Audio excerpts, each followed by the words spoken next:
Good evening. My name is Myra Gooden, and I am the president of FLAIR, the First Ladies Association for Research and Education. I'd like to welcome you to tonight's program, Rosalynn Carter, Jimmy Carter's Secret Weapon. Before we begin the program, I'd like to extend our thanks to the George W. Bush Institute, our newest institutional inaugural lifetime member. And of course, thanks as always to our other institutional lifetime members as well. Our moderator this evening is Myra. Yes. You're not seeing us. Oh, Nancy said you're not on. Oh, geez. What do I do, Diana? Well, get off for the moment and let me see what I can do. Okay.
Hi, what's going on?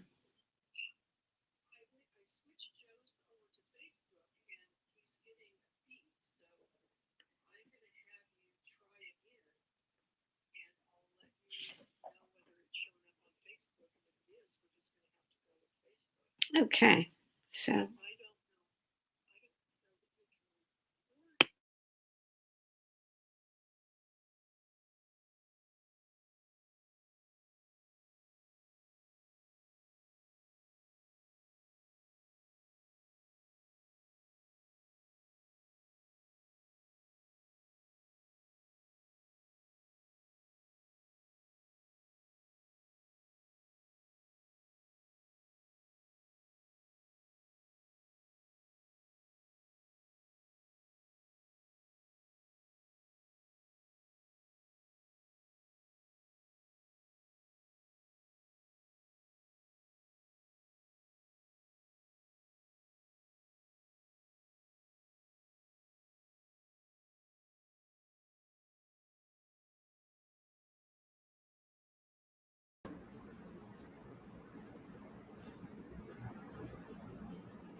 and I was muted. Let me start that again. Good evening, everyone. I am Myra Gooden, the non-technologically oriented president of FLAIR, the First Ladies Association for Research and Education. Our wonderful program tonight is titled Rosalynn Carter, Jimmy's Secret Weapon.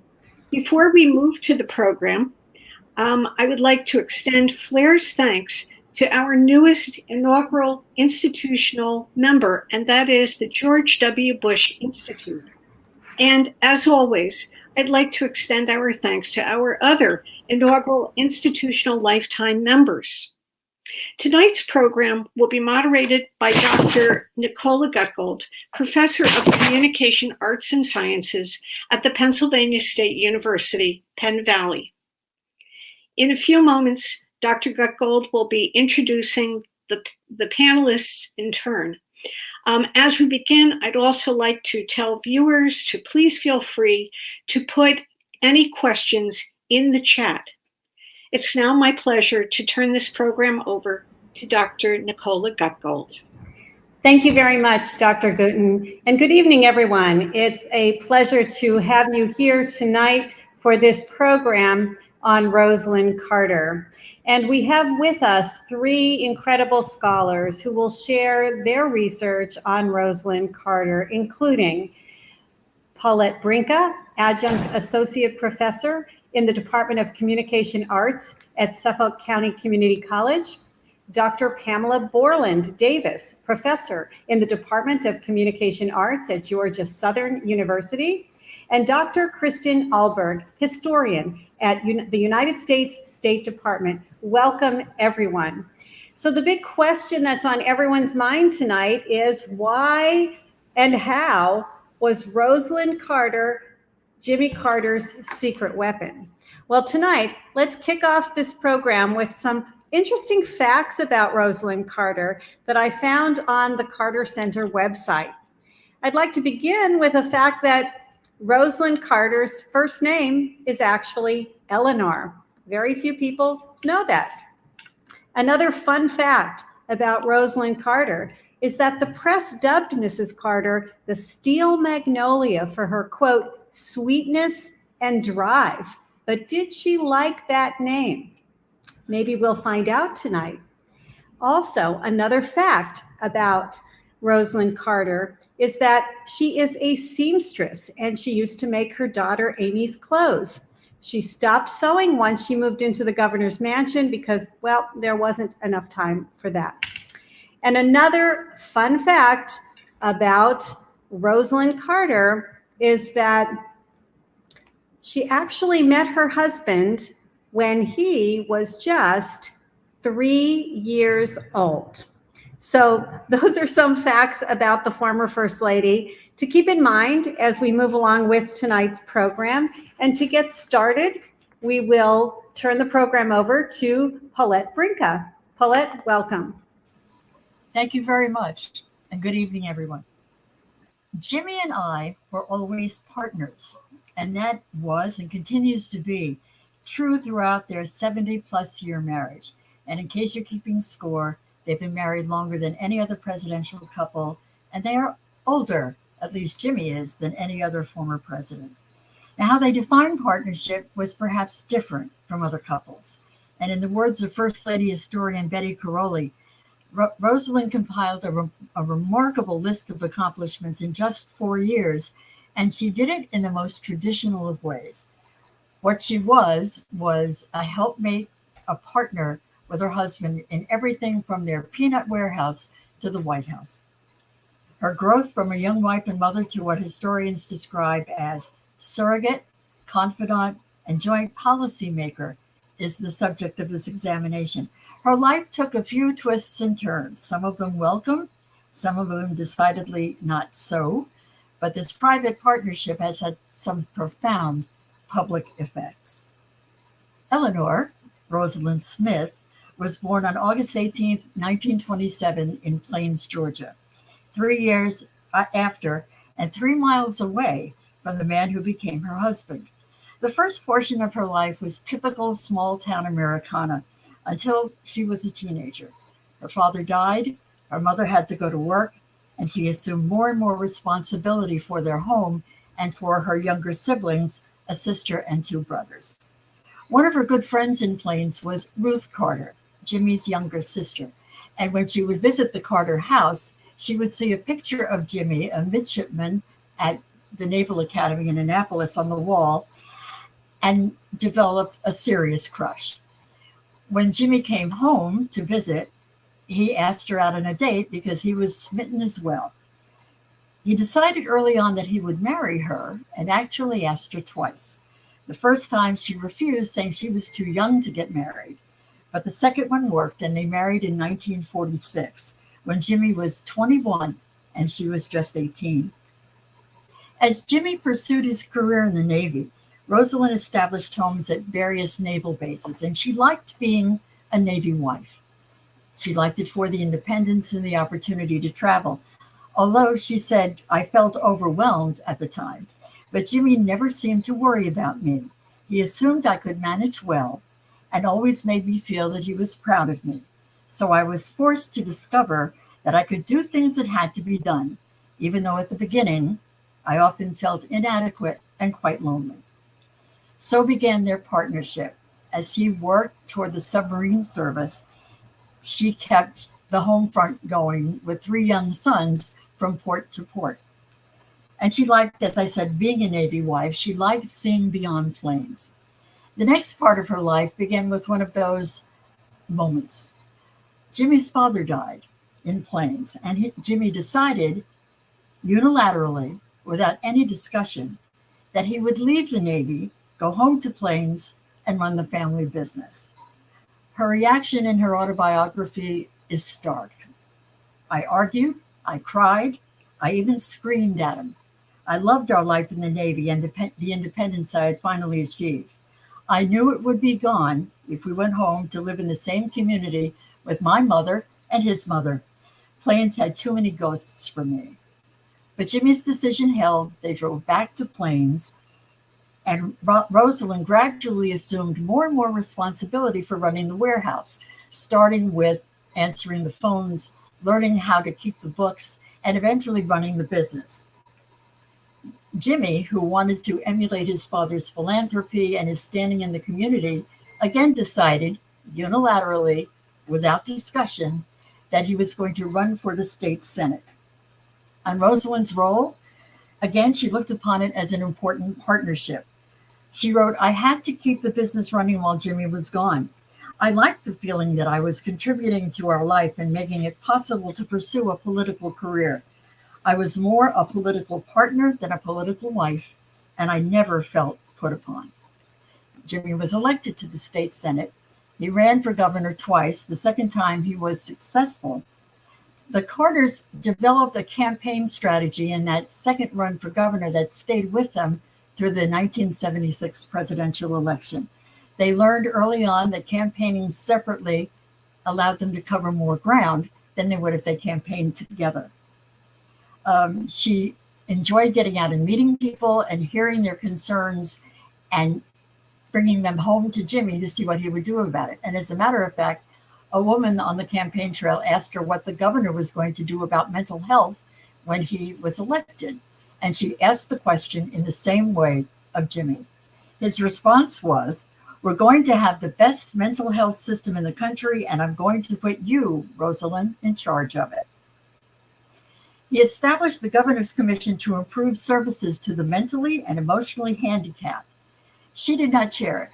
She learned from the professionals who were appointed to the commission and traveled around the state to see what facilities were out there and what sorts of things they could do to make things better. She said the thrust of the commission was to shift the emphasis away from large institutions to smart, more intimate community mental health centers. He implemented much of the plan outlined by the commission. And she said when people asked her what she was the most proud of, what was the most rewarding thing she did as First Lady of Georgia, I always answer my work with the mentally ill. As First Lady of Georgia, she worked on other issues as well. She had strong support for the Equal Rights Amendment, and she made a serious push for prison reform. Something that I didn't know it is a tradition in Georgia for the governor's mansion to be staffed by work release prisoners. They were called trustees.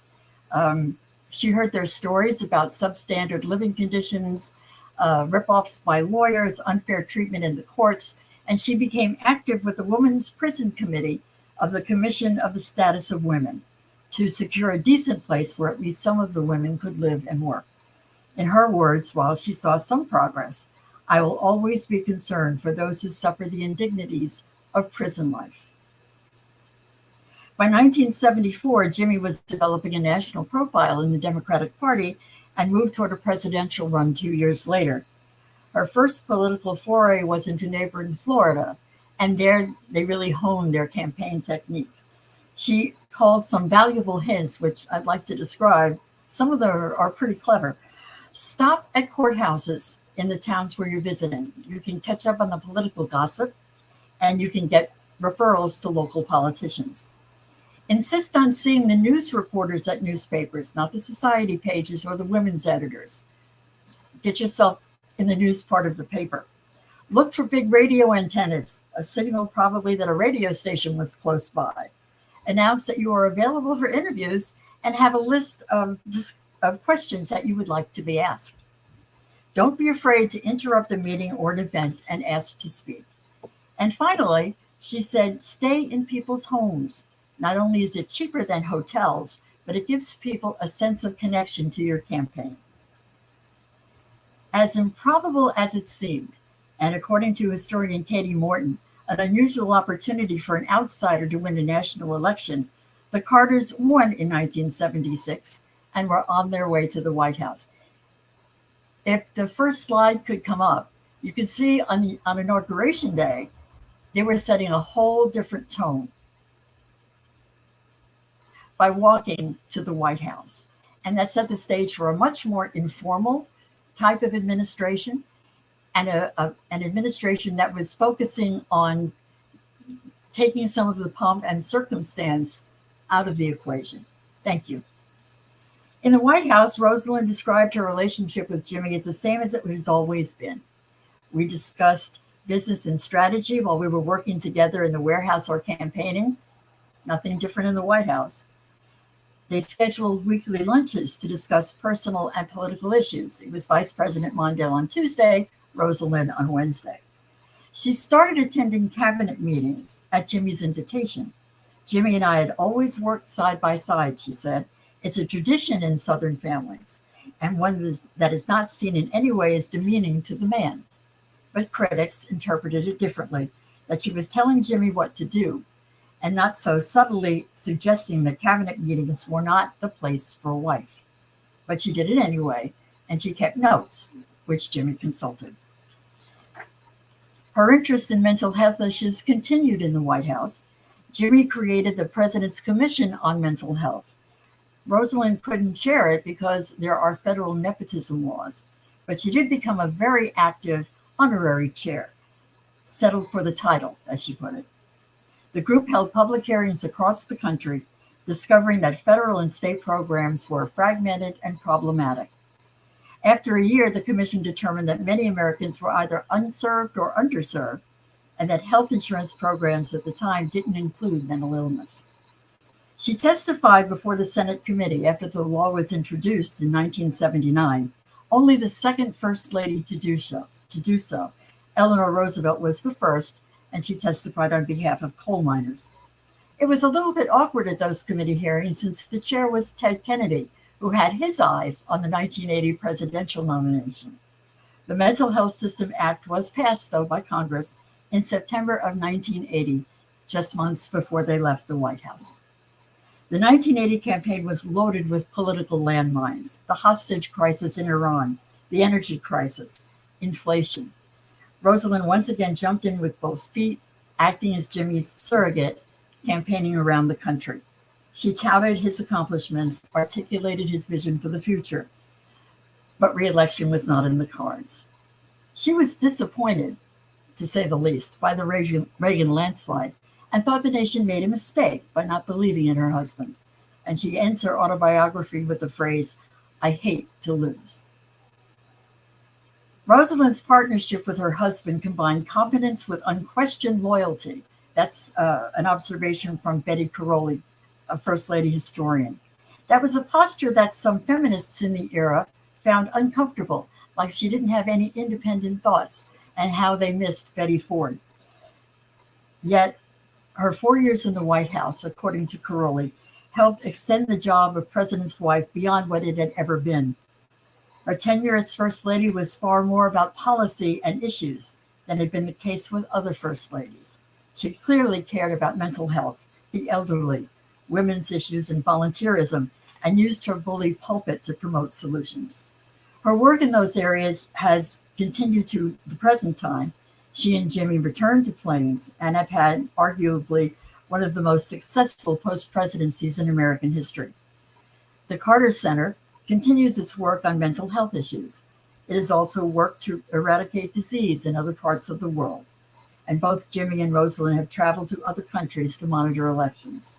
She has authored or co-authored a number of books, including her autobiography, First Lady from Plains, Everything to Gain, Making the Most of the Rest of Your Life, a book co-authored with President Carter, Helping Yourself Help Others, a book for caregivers, Helping Someone with Mental Illness, a compassionate guide for family, friends, and caregivers. She is now 95. Jimmy Carter is now 98. Could you have that second picture?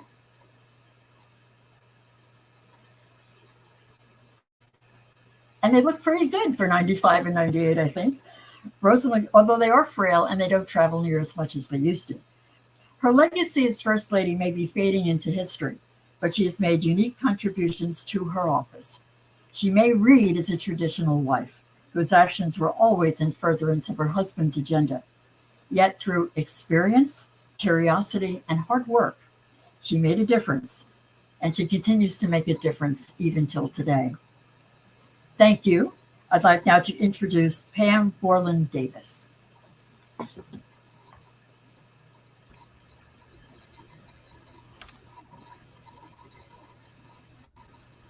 And I am in, and if I could go ahead and get the slideshow, it will help direct some of my comments. And the first slide will show you that my focus is on navigating much to do with media ado, and it's on Rosalynn Carter and media relations.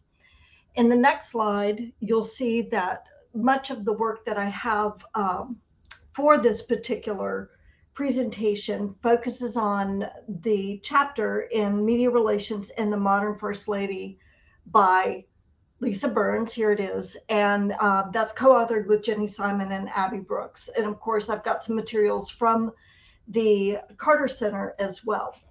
What I'm going to focus on, as indicated in the next slide, will be three main ideas. And the first is the road to the White House.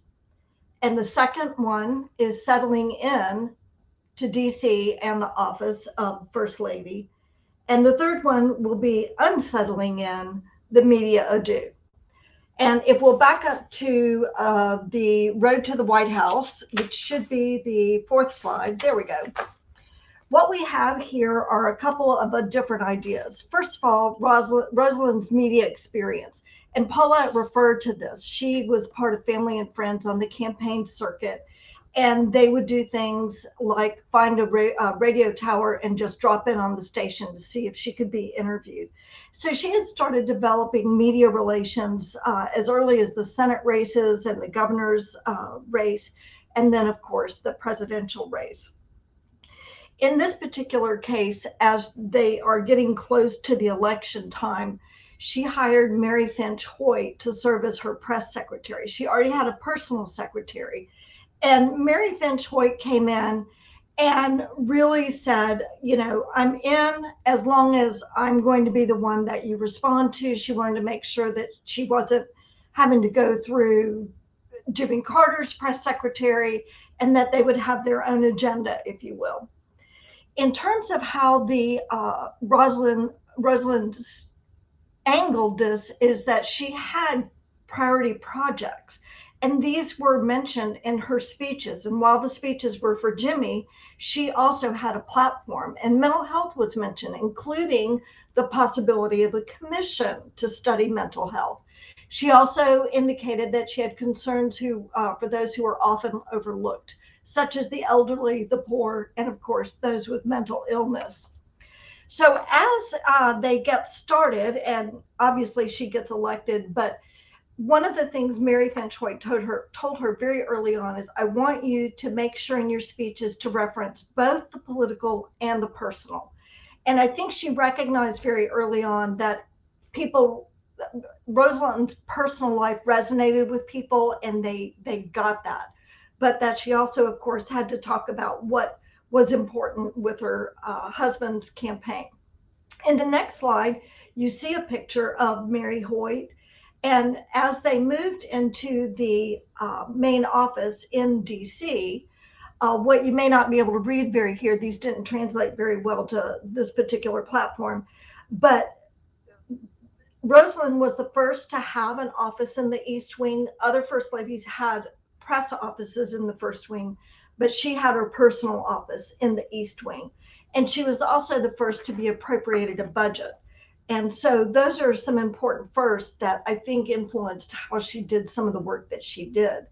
With Hoyt, she decided that they would organize their office by press, which would be Mary Finch Hoyt's area, including press and speeches. Then there were projects and research, scheduling in advance, and social events. So those were the key things. There was one interesting story very early on that helped delineate some of the roles and who should know and do what.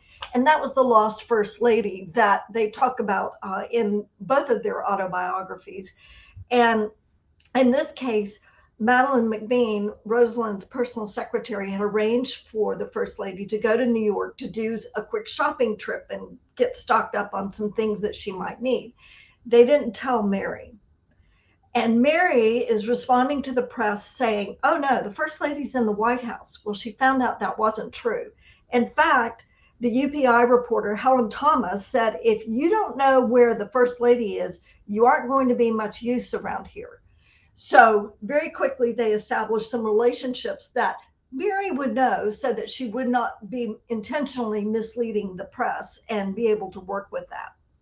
So in the next slide, we see some of the other kinds of work that Mary would work on. And this is just an example of her. It's a memo related to an interview with Carl Rowan. She always gave these to Rosalynn and would say, do you agree or disagree? In this case, Carl Rowan, who had a syndicated show, wanted to move their interview time, which would interfere with her Spanish lessons, which were very important, but she did agree to that.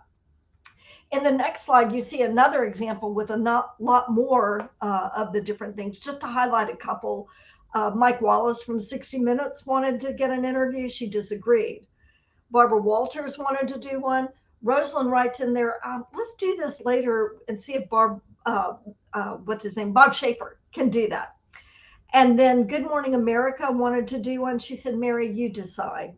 The Boston Globe wanted to do one on volunteerism, and she absolutely agreed to that one. And then there was another request for an interview with both Rosalynn and Amy, to which she disagreed. And Rosalynn Carter basically had Amy as off limits. There were a few cases where they talked about some different things or had some different events where Amy would be at. But for the most part, they kept Amy out of the full force of the press. So that kind of sets the stage for the kinds of things that they were doing. Let's look at unsettling in the media and the media ado. In this particular case, I'm going to actually start with the last one, and that was the activist First Lady. Paulette showed us just how involved she was, and this is just one example. She was involved in 145 project events in 1979. That's basically about one every 4 days. Mental health and communities volunteers led the way. She was also still involved in ERA and women, the refugees and the trip to Thailand, aging, and then a few other different kinds of things combined for that one. So I'm also going to spend a little bit of time talking about media coverage of the First Lady, as well as the changing roles and expectations, because that's important for understanding media relations and Rosalynn Carter. In the next slide, you see the unsettling in DC media coverage. I think it's interesting because it shows that Mary could give her bad news and that she was able to receive that. In this particular case, what you see is a memo in the next slide from Hoyt to her about Johnny Carson's monologue. And it says the actual transcript of the monologue was, guess who's out of the country? Rosalynn Carter. Then there was a pause. And then Johnny said, did you know when Rosalynn's out of the country that Jimmy is in charge? it got a big laugh. So that was part of the bad news that ended up being covered. What were the expectations of the First Lady?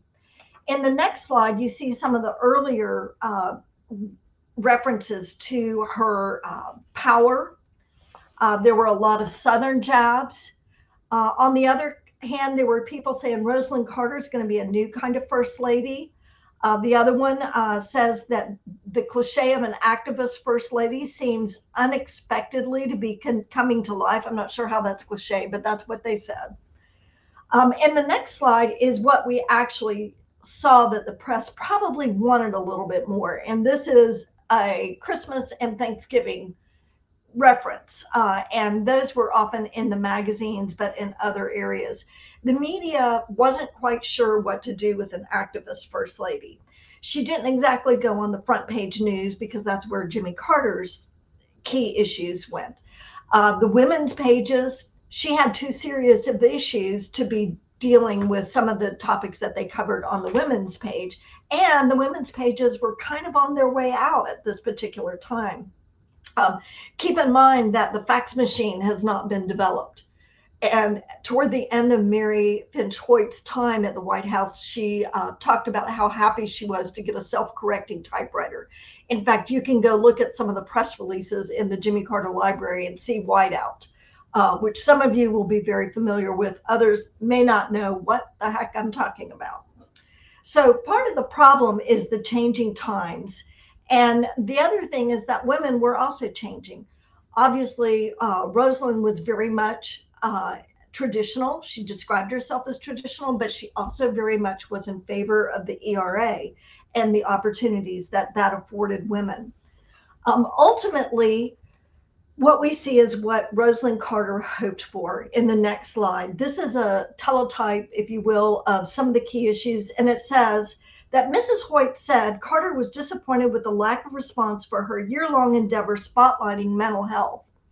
Rosalynn writes on this note, Mary, I haven't been disappointed. Mary responds to Rosalynn, I said you were disappointed by press coverage. In fact, we got into a long debate about whether or not you ever used the word sexy. Rosalynn said, I have used the word sexy. And it was this idea that mental health wasn't sexy enough is what they were told, is why it didn't get much coverage, at least in the national news. So ultimately, if you look at this, she did get a whole lot of coverage. Hoyt talks about having 2-foot-high stacks of press releases in her office or press coverage, but that often tended to be the local papers when she went out and did her trips and whatnot. So in conclusion, in the last slide, we're seeing that we're navigating much to do with media ado. We had the very active First Lady navigating a new world as a woman and as a First Lady, doing things different, and a media that was also changing at that particular time. As one person wrote in 1979, that the complaints about an overly dynamic First Lady seemed like a case of hollering before you're hit. And ironically, as she was on her way out of the office, the mayor of DC gave her a recognition as the Rosalynn Carter Appreciation Resolution, at which he said, you did more volunteer work than some of our own citizens. And so those are the kind of legacies that I would say that Rosalynn has. So I think she had a good bit of coverage. She was probably far more available to the press than other First Ladies, but she did tend to say what other people said. But again, a lot of coverage. And now where you can get a more focused look at one of her projects, and that was Kristen Albert. Hi, thanks, Pam, for the introduction. Before I start my presentation, I must offer the standard disclaimer. The views expressed in this presentation are my own and not necessarily those of the U.S. Department of State or the United States government. My second disclaimer is that I have a very active 4-year-old in the house. My husband will try to keep him occupied during my presentation, but it is entirely possible that you will hear him in the background. Rosalynn Carter effectively remade the image of the American First Lady to include the role of diplomat. As you have heard from Paulette and Pam, her political experience had made her an asset to her husband when he served as governor of Georgia. Jimmy Carter's trust in his wife's instincts and intellect made it possible for him to select his wife as a presidential envoy to 7 Latin American nations in 1977 to discuss a reset of U.S. relations in the region.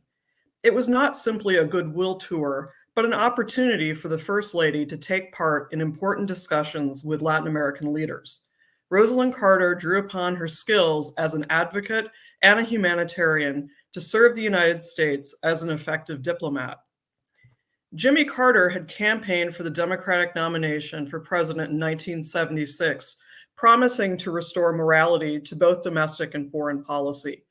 He wanted to advocate a foreign policy that replaced balance of power politics with trilateral cooperation and a greater emphasis on the developing world with human rights at the center. In terms of U.S. relations with Latin America, Carter asserted that his Republican predecessors had been neglectful of the region. He argued that Latin America would become more important over the next decade and that the United States needed to abandon the paternalistic attitude it had displayed towards the region. Once in office, the Carter administration launched a comprehensive review of foreign policy priority areas, including an analysis of U.S. policy toward Latin America. As a part of the process, the Department of State conceded that relations had deteriorated during the Nixon and Ford administrations and were in desperate need of revitalization. During a March 1977 interagency meeting, National Security Advisor Zbigniew Brzezinski pressed for improved bilateral relationships and advocated for understanding Latin American concerns within a broader global context, while Deputy National Security Advisor David Aaron suggested that the president take a trip to selected democracies in Latin America in order to develop, or in some cases, strengthen personal connections. This trip would also enable the president to explain and justify changed U.S. positions on human rights policy and nuclear nonproliferation. That January, Secretary of State Cyrus Vance articulated the beginnings of the administration's policies by indicating that the United States would speak out against human rights abuses when officials see a threat to human rights and when we believe it is constructive to do so. In Carter's March 1977 address before the UN General Assembly, he claimed that the United States had a historical birthright to be associated with the universal demand for human rights. Carter also stressed the need to curb arms flows and announced that the United States would pursue multilateral agreements permitting the sale of legitimate fuels while opposing sales of nuclear technologies. Carter used an April 1977 address before the Organization of American States to advocate for this broader regional policy for Latin America. U.S. policy would now prioritize individual relationships with Latin American countries rather than treating them as a monolithic bloc. The policy would be based on 3 components: respect for the individuality of each nation, an emphasis on human rights, and the resolution of great issues impacting U.S.-Latin American relations. However, there were difficulties surrounding the scheduling of a visit. Rosalynn notes in her autobiography that her husband was managing so many issues these first several months, including the SALT II negotiations, the Panama Canal treaties, and the domestic energy program, that the only foreign trip he planned to take was to the G7 Economic Summit in London in May. As the president believed that time was of the essence and was confident in his wife's abilities, Carter asked his wife to serve as his envoy. On May 10, 1977, the White House announced that the First Lady, accompanied by NSC Latin American expert Robert Pastor and Assistant Secretary of State for Inter-American Affairs Terrence Todman, would travel to Brazil, Costa Rica, Colombia, Ecuador, Jamaica, Peru, and Venezuela beginning in late May. The First Lady undertook extensive preparation, continuing her Spanish lessons and study of Latin American literature. The NSC staff and the State Department briefed her on all aspects of Latin American relations and prepared detailed papers concerning the history and status of U.S. policies. And on May 7th, the Department of State sent a cable to the 7 Post, asserting that the First Lady is taking this trip very seriously. The telegram noted that the president believed that Rosalynn's consultations would be successful based on her ability to advance policy and willingness to listen. The official records and personal recollections all demonstrate that Rosalynn Carter, just as any envoy in her position would have, used these meetings with leaders to outline the reset and vision for policy in the region. During a June 2nd news conference in Quito, the First Lady asserted that the president was taking a new approach to Latin American policy and would not promise things he cannot deliver. Carter reiterated this point in her meeting with President Francisco Bermudez of Peru the next day, stressing an open and wider approach to U.S.-Peruvian relations. In many instances, leaders raised the issue of human rights with the First Lady. It led the discussions with Costa Rican President Daniel Oduber, who hoped both countries could move together on this issue of human rights. He planned to pursue rights within the Forum of the United Nations. The First Lady took the opportunity later to ask him about political refugees and to press him to increase his government's investigation of human rights violations through the Inter-American Commission on Human Rights, a body charged with promoting and defending human rights. In the case of the Ecuadorian military junta, military issues dominated these talks, but the First Lady was happy to report that the junta would sign the American Convention on Human Rights, an instrument adopted by many Western Hemispheric countries in November 1969 that would ultimately become effective in mid-1978. The First Lady enjoyed less success with other leaders. Brazilian President Ernesto Geisel informed her that his government refused to sign the American Convention on Human Rights or endorse the work of the Inter-American Commission on the grounds that it implied an interventionist policy. Indeed, Brazil would not ratify the convention until 1992. The entire conversation reflected US-Brazilian tension over arms control and non-proliferation, as President Carter had tried to prevent the West Germans from selling Brazil a nuclear reactor and plutonium technology. Geisel stated that although Brazil was a peace-loving nation, it cannot do without nuclear energy. For her part, Rosalynn felt that the trip had paid dividends. Upon returning to Washington in June, she noted that Venezuelan President Carlos Andrés Perez stated that the Carters together had opened new paths in these relationships with Latin American leaders. Domestic public opinion also ran high, with presidential poster Pat Caddell noting that 70% of Americans rated the visit excellent or good.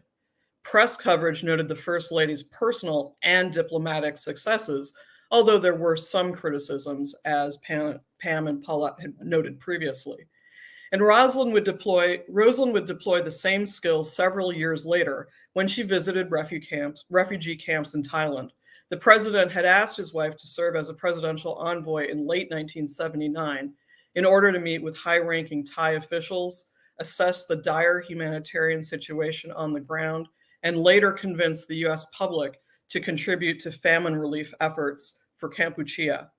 Once again, as she had in 1977, Rosalynn Carter demonstrated the ability to represent the United States at the highest levels. Thank you. Thank you so much, Dr. Alberg. And thank you to all of our panelists for just wonderful insights into the life of Rosalynn Carter. And I want to encourage everyone to please send in your questions. We do have one question that I would like to ask the panelists who may know the answer to it based on your presentations. It might be Dr. Borland Davis or Dr. Alberg, but of course, and anyone can answer this question. How proficient did Mrs. Carter become in Spanish? It's one of our questions in our comments. Anybody know? Kristen, I'll pass that off to you because that was important for her trip there. I didn't quite hear the questions. Could you please repeat it? Well, as someone who's trying to learn Spanish right now, I'm curious to know the answer. Do you know how proficient Mrs. Carter became in Spanish? I actually do not know the answer to that question, but I was also pleased that in Pam's presentation, that there was the reference in regards to the Carl Rowan interview that she had continued her Spanish lessons. I'm certain it's probably in the autobiography. I just can't recall from the top of my head right now. I would say she was more proficient than many of those graduating from college. I don't know how fluent she ended up being, but I think she was fluent enough that she was able to catch maybe some of the things people were saying on that trip that they didn't necessarily think she would know, because I'm sure she had an interpreter with her. Great. I think that it was so impressive to hear of the preparations that she went through for the Latin American trip. I think that says a lot about how very seriously she took her role. And then it had the outcome that she was very well respected for that. So I think that is very, part of who she was based on everything everyone has said tonight. We do have another question in the comment section for anybody. Why do you think that the press did not cover the Mental Health Commission? That's going to be that part of the changes. The press wants things that reflect conflict, that are timely, that have prominent people, those kinds of things. And they just didn't know what to do with mental health. And there weren't even probably consistent ways of referencing mental health at the time that they knew what to do with it. And as I mentioned, it didn't really go in the women's pages, but it didn't really go in the front pages in the hard news, because we were having, as Paulette referred to, the Iran controversy. It also was up against the economy, gas prices, all of those kinds of things. Although I'd like to have gas prices as high as they were at that particular time. Yes, for sure. So interesting. I'm sorry, I'd like to add something to that Yes, as well. please. I think one of the brave things about taking that on as a project is that there was such a stigma about mental health until recently, that maybe it was uncomfortable to talk about, much less talk about how we were falling short. So I think that was around the same time as Willowbrook in New York City, when, again, they were scandalous, but nobody really wanted to talk about it at the time. And that maybe that's part of it too. Mary Hoyt actually put a note on one of Rosalynn's information sheets that maybe it would help if you talk about this as being chic, because there are so many people who are rich and famous who are now using and taking advantage of these kind of services. That's very interesting. And so, it shows just how far ahead of her time she was in so many ways, and that including. I got such a sense of her, even as a young woman who was refusing the wedding, the marriage proposal. She wanted an independent life. It sounded like she wanted to make her own way. And I think we saw that too with her disappointment that the Navy stint was over and that she'd be going back to planes. So I get such a sense of her personality from those biographical facts. So thank you. And it seems like she stayed so consistent. We have another question in the comments. Did she turn down the Mike Wallace interview because of his interviewing style or the topic? And do you know what was the topic that he proposed? In that particular case, this was actually Mary Hoyt saying, I think you should reconsider the Mike Wallace interview for 60 Minutes. We have many requests for major television interviews, and we could develop an interesting setting for this and insist that he traveled with you, say to California, mental health events, things like that. You're very good at these kinds of interviews, and one primetime piece might be helpful for this fall. But she just absolutely disagreed with that. So it could very well be, since she referenced maybe Bob Schaefer instead of Barbara Walters, maybe she had that sense of a hard-hitting style that she wanted to avoid based on her own personality. Very interesting. And also, I saw one media interview where she very forthrightly said, she was asked, did she have reservations about becoming First Lady? And she said a little bit, like, for example, I'm paraphrasing now, she said, I could be resting right now and relaxing instead of giving this interview right now. It just was so refreshingly honest. One of you commented that she may read as a traditional wife, but she was quite media savvy, and she, made an impact with her husband. Together, they were quite a force, which I thought was really interesting. Also, the advice that Mary gave her press secretary to emphasize both the political and the personal. I think that was incredible advice when you think about it for the time. And so I thought that was astounding. And also the fact that she had so much going on, 145 project events alone in 1979, which sounds really just so impressive. So I want to check here to see if we have any more questions in the comments. I don't see any more, but I would wrap up by saying that in an interview she gave just a few years ago, she said that she was hoping that, the Carter Center could continue to be waging peace, fighting disease, and building hope. And, I think that we can all agree that her legacy as First Lady and well beyond her time as First Lady has continued to accomplish those three things and more. And so I want to now turn it over to Dr. Gutten again, but once again, thank you all very much for your insightful presentations tonight on Rosalynn Carter. Thank you to all of our panelists, to Nicola, to Paulette, to Kristen, to Pamela. We are grateful to you for sharing your insights about Mrs. Carter. To all of our viewers this evening, thank you for joining us as well. In January, we have a program upcoming on that is going to be spearheaded by Sharon and Chris Leahy, and they will be speaking about Julia Tyler in a program moderated by Elizabeth Thacker Estrada. Finally, I'd like to remind everyone, if you are not a member of FLAIR, please consider membership. Go to our website, flair-net.com. Thank you so much for tuning in this evening. Have a pleasant evening.